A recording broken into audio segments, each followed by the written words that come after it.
चलिएगा, तो हम बात करेंगे next causes of the revolt, जिसका नाम है सोशियो रिलीजियस कॉज, यानी सामाजिक एवं धार्मिक कुछ ऐसे रीजन थे, कुछ ऐसे कारण थे जिनके कारण रिवोल्ट 1857 होता है। ठीक है, तो हम जब बात करते हैं सामाजिक एवं धार्मिक कारणों की, तो देखिए भारतीय जनता को या इंडियन जो पॉपुलेशन थी उन्हें इस बात का डर था कि ब्रिटिशर्स इंडियंस को बलपूर्वक या जबरदस्ती ईसाई कम्युनिटी या ईसाई धर्म में परिवर्तित करना चाहते हैं।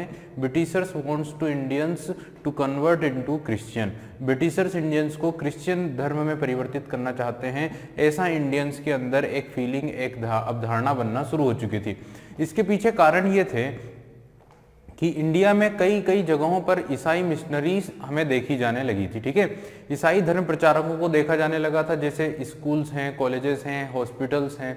तो कई ऐसे कम्युनिटी प्लेसेस पर जो ईसाई मिशनरीज नेक्सस है, जो ईसाई मिशनरीज थी, उन्हें साफ तौर पर देखा जाता था। ठीक है, और इनके द्वारा ईसाई धर्म का प्रचार किया जाता था, और जो हिंदू और मुस्लिम धर्म है इनके अंधविश्वास, इनकी कुरीतियां या इनका अपमान करने की कोशिश की जाती थी, इनके अंधविश्वासों के बारे में बातें की जाती थी। ठीक है, जिससे इंडियंस को ये लगने लगा, भारतीयों को ये लगने लगा कि जो ब्रिटिशर्स हैं, जो ब्रिटिश ईस्ट इंडिया कंपनी है, वो भारत में हिंदू धर्म और मुस्लिम धर्म को नुकसान पहुंचाने का एक कारण है, या ये लोग भारतीय धर्मों में या हिंदू और मुस्लिम धर्मों को क्या कर रहे हैं, नष्ट करने की कोशिश कर रहे हैं। ठीक है, तो अब देख यहाँ पे जो सबसे पहला पॉइंट होगा वो ये होगा क्रिश्चियन मिशनरीज, यानी ईसाई धर्म प्रचारक।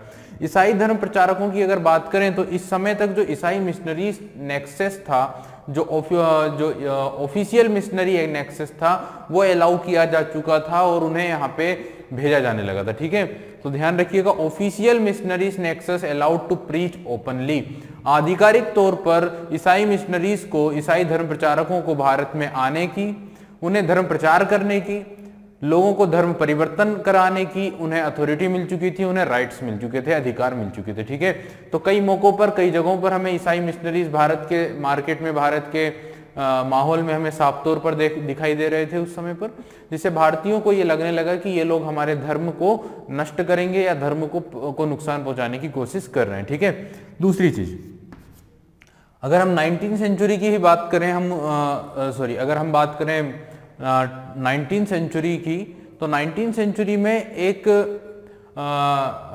जो दौर आता है वो आता है सोशल रिफॉर्मिस्ट मूवमेंट का, सोशल रिफॉर्म मूवमेंट का, सामाजिक सुधार आंदोलन भी इस समय पर होते हैं। ठीक है, तो ये जो सोशल रिफॉर्म मूवमेंट होते हैं, जो सामाजिक सुधार आंदोलन होते हैं, इनिशियली अगर देखा जाए तो ब्रिटिशर्स का या ईस्ट इंडिया कंपनी का इन रिफॉर्मिस्ट के को अपना सपोर्ट होता है। ठीक है, जैसे राजा राम मोहन राय हो गए हैं, तो इस तरह से जो रिफॉर्मिस्ट थे उन्हें ईस्ट इंडिया कंपनी का सपोर्ट था। ठीक है, ये उन्हें समर्थन दिया करते थे। अब ये जो रिफॉर्म मूवमेंट हुए या ये जो रिफॉर्म्स किए गए, इसमें ईस्ट इंडिया कंपनी का भी जो है मूवमेंट होता है, का भी साथ होता है। तो इन रिफॉर्म्स को इंडियंस किस तरह देख रहे थे? इंडियंस या इंडियन ऑर्थोडॉक्स भारत के जो कट्टर लोग थे, वो इन रिफॉर्म्स को भी, इन सुधारों को भी, जो समाज के सुधार थे, जो धार्मिक सुधार थे, इन्हें एक प्रकार से अपने हजारों वर्ष पुरानी परंपराओं पर एक प्रकार से हस्तक्षेप की तरह देखते थे। ठीक है, तो reforms were seen as interference in the thousands of year old tradition and customs. तो हमारा जो हजारों वर्ष पुराना जो ट्रेडिशन है, जो कस्टम है, उस पर एक प्रकार से इंटरफेयर हो रहा है, उस पर एक प्रकार से हस्तक्षेप हो रहा है, किसके द्वारा? ब्रिटिशर्स के द्वारा। ऐसा इंडियंस को उस समय पर फील हो रहा था। इसके कई एग्जांपल्स हमें देखने को मिलते हैं। जैसे सबसे पहला एग्जांपल 1829 में, 1829 में हमने देखने को मिलता है, और 1829 में बंगाल सती रेगुलेशन एक्ट पास होता है, जिसके तहत सती प्रथा को अबोलाइज कर दिया जाता है, सती प्रथा को समाप्त कर दिया जाता है। ठीक है, इसमें जो सबसे महत्वपूर्ण रोल था वो राजा राममोहन रॉय का था, लेकिन जो ब्रिटिश गवर्नर जनरल हुआ करते थे उस समय, लॉर्ड विलियम बेंटिक, उनकी बहादुरी और उनकी जो उस समय उनके द्वारा जो यहाँ पे काम किया गया, वो एक महत्वपूर्ण भूमिका रही है इस सती प्रथा को बंद कराने में। ठीक है, तो जनरल लॉर्ड विलियम बेंटिक, जिनके समय पर जो सती प्रथा का कानून था, जो सती प्रथा की प्रैक्टिस थी, उसको क्या किया गया? गैर कानूनी डिक्लेयर कर दिया गया। और इस प्रैक्टिस में जो जो लोग शामिल होते हैं, उन सभी को एक क्रिमिनल के तौर पर, एक अपराधी के तौर पर कंसीडर करने का कानून बनाया गया। ठीक है, वहीं हम बात करें हिंदू विडो रीमैरिज एक्ट की, हिंदू विधवा पुनर्विवाह अधिनियम की, तो हिंदू विधवा पुनर्विवाह अधिनियम 1856 में पास होता है, और इसमें सबसे महत्वपूर्ण भूमिका होती है ईश्वर चंद्र विद्यासागर की। ईश्वर चंद्र विद्यासागर काफी मेहनत करते हैं, काफी स्ट्रगल करते हैं और आखिरकार जो हिंदू विधवा महिलाएं होती है उन्हें पुनर्विवाह करने के अधिकार दिलवा दिया जाता है और उनके लिए कानून पास कर दिया जाता है। ठीक है, तो हिंदू धर्म में जहां विधवाओं को पुनः विवाह करने की अथॉरिटी या अधिकार नहीं थे, हालांकि हिंदू रिलीजन में, हिंदू धर्म के धार्मिक जो स्रोत हैं, जो सोर्स हैं, उनमें कहीं पर भी इस तरह की बातें नहीं लिखी हुई हैं, लेकिन ये एक मान्यता बन चुकी थी, ये एक प्रैक्टिकल बन चुका था, ये एक प्रैक्टिस बन चुकी थी कि विधवाओं को का पुनर्विवाह नहीं कराया जाता था। ठीक है, लेकिन ईश्वर चंद्र विद्यासागर के प्रयासों से ईस्ट इंडिया कंपनी के समय पर एक कानून पास होता है और महिलाओं को या विधवाओं को पुनः विवाह करने के अधिकार मिल जाते हैं। ठीक है, वहीं पर हम बात करें वुमेन एजुकेशन, स्त्री शिक्षा, क्योंकि हिंदू रिलीजन या हिंदू धर्म या फिर हम मुस्लिम रिलीजन की भी बात करें तो वुमेन एजुकेशन को बिल्कुल भी सपोर्ट नहीं किया जाता था, वुमेन एजुकेशन के अगेंस्ट में बात की जाती थी। उस समय ऐसा मानना था कि अगर महिलाएं शिक्षित हो जाती हैं, यदि महिलाएं एजुकेटेड हो जाती हैं तो वो पुरुषों के ऊपर अपना कंट्रोल करने लग जाएंगी, पुरुषों पर अपना अधिकार जमाने लग जाएंगी। तो उस समय की ये दकियानुसी विचारधारा थी, उस समय की ये सोच थी कि महिलाओं को एजुकेटेड नहीं होना चाहिए, महिलाओं को शिक्षित नहीं होना चाहिए। ठीक है, तो इसी के लिए भी मूवमेंट हुआ इसी समय पर 19वीं सेंचुरी में ही। और महाराष्ट्र के जो ज्योतिबा फुले और सावित्रीबाई फुले थे, उन्होंने महिलाओं की एजुकेशन के लिए काफी कार्य किए हैं।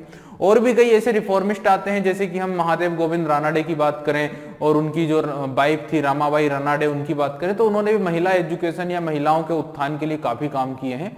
तो वुमेन एजुकेशन को भी जो इंडियन ऑर्थोडॉक्स थे, जो इंडियन पब्लिक थी, वो एक अपनी परंपराओं में, अपनी नीतियों में, अपनी विचारधाराओं में एक इंटरफेयर, एक हस्तक्षेप के रूप में देखती थी। ठीक है, अब हम बात करते हैं और भी कुछ ऐसे मूवमेंट्स हुए हैं जिससे इंडियंस के अंदर एक खौफ या एक डर पैदा हुआ है ब्रिटिशर्स के अगेंस्ट में।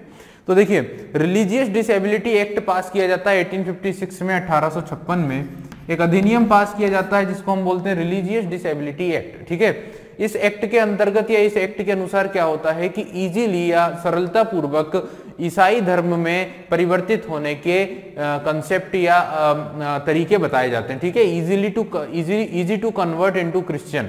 ठीक है, सरलता पूर्वक आप क्रिश्चियन धर्म में या क्रिश्चियन ईसाई धर्म में परिवर्तित हो जाएंगे। ठीक है, और अगर आप ईसाई बन जाते हैं, अगर आप क्रिश्चियन बन जाते हैं तो आपके जो पूर्वज हैं, आपके जो एंसेस्ट्रल प्रॉपर्टी है, आपके पूर्वजों की जो संपत्ति है, उसमें आपको इनहेरिटेंस के राइट या आपको संपत्ति के जो पैतृक संपत्ति के अधिकार हैं वो दिए जाएंगे। और उस समय पर बाकी जो इंडियंस थे, बाकी जो लोग थे, उन्हें पैतृक संपत्ति के अधिकार नहीं दिए जाते थे। और अगर कोई ईसाई धर्म में बन जाता है या ईसाई धर्म स्वीकार कर लेता है तो उसे संपत्ति के पैतृक राइट्स या पैतृक अधिकार दिए जाने लगे थे। इट मींस आप लोग देख रहे हैं किस तरह से इंकरेजमेंट किया जा रहा है, किस तरह से कोशिश की जा रही है कि ज्यादा से ज्यादा लोग ईसाई धर्म को या क्रिश्चियन रिलीजन को एक्सेप्ट करें। और ऑब्वियसली अगर लालच दिया जा रहा है, एक प्रकार से यहाँ पे ललचाया जा रहा है किस पैतृक संपत्ति के माध्यम से, और इंडियंस को या हिंदू मुस्लिम्स को ज्यादा से ज्यादा ईसाई धर्म में कन्वर्ट किया जा रहा है। ठीक है, अब यहीं पर हम बात करें introduction of taxation of lands of mosque and temples.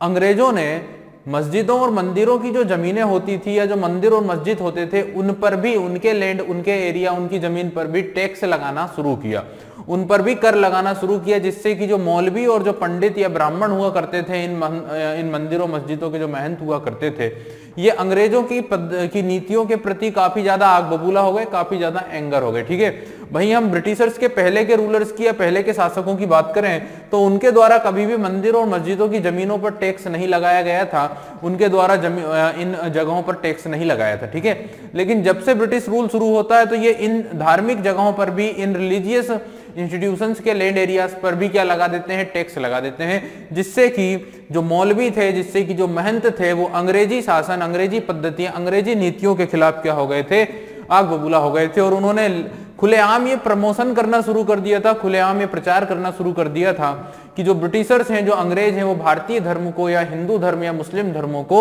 नष्ट करना चाह रहे हैं। इस बात से इन लोगों के प्रमोशन से काफी इंपैक्ट पहुंचा इंडियन पब्लिक में, इंडियन पॉपुलेशन में। ठीक है, चलिए तो अब हम बात करेंगे नेक्स्ट, हमारा जो कॉजेज है, अगला जो कारण है वो है सिपॉइस या ट्रूप्स को जो प्रॉब्लम्स थी, उनके अंदर जो असंतोष था ब्रिटिश रूल या ब्रिटिश शासन से, उसके बारे में अब हम अगला डिस्कशन यहाँ पे करेंगे। ठीक है।